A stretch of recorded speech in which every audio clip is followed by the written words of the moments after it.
Hey guys, Prowl 1701 here, and today my question to you is, who is your favorite modern Doctor? So we're looking at the Doctor Who series, of course, 2025 through now, 21st century Who, basically. Modern Doctor, I guess, I don't know, it's kind of odd whether you include McGann with that or not. McGann's kind of the bridge there, so if you want to include McGann. But if you do say McGann, let me know who your second favorite is. Looking at the modern series, which Doctor is your favorite and why? I'd like to know why that Doctor is your favorite.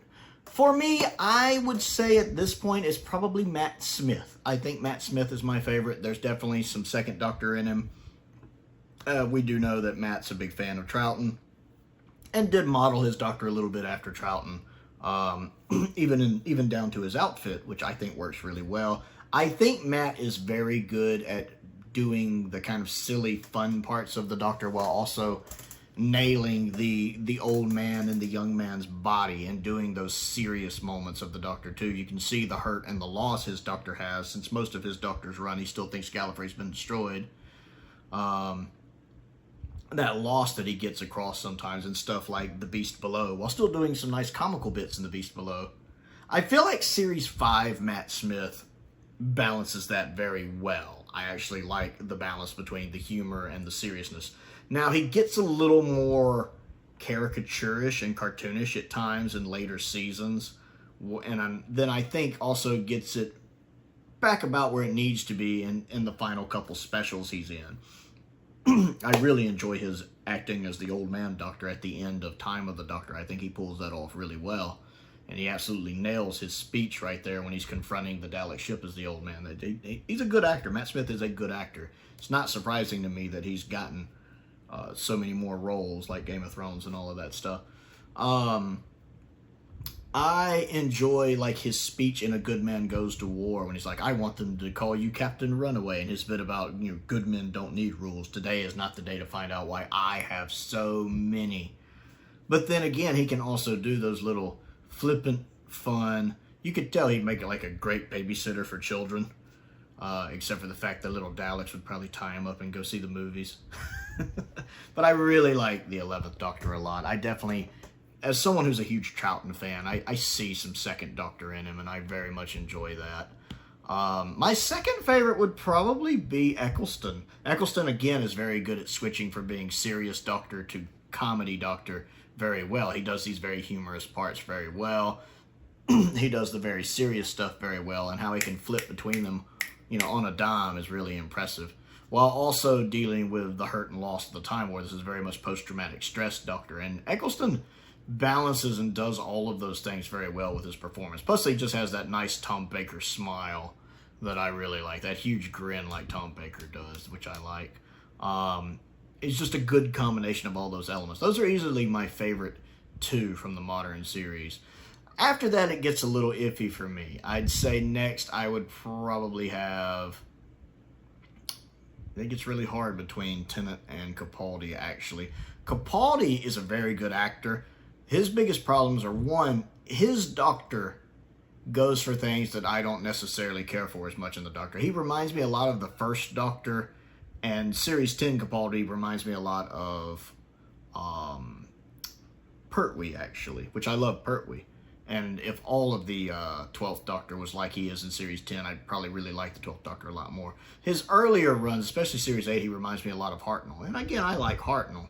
He's not S tier for me, but I like Hartnell.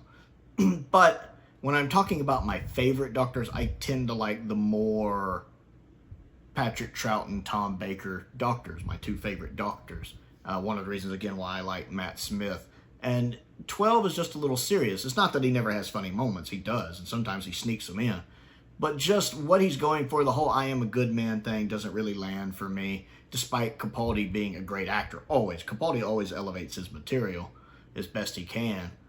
He's a great performer. But just the foundations that make up his Doctor aren't what I look for in a Doctor. He's a little too serious, a little too first Doctor-y. He's a good Doctor, but just not my S-tier stuff I'm looking for in the Doctor. 10 is just a little too human. I like 10. I can always go back and enjoy 10.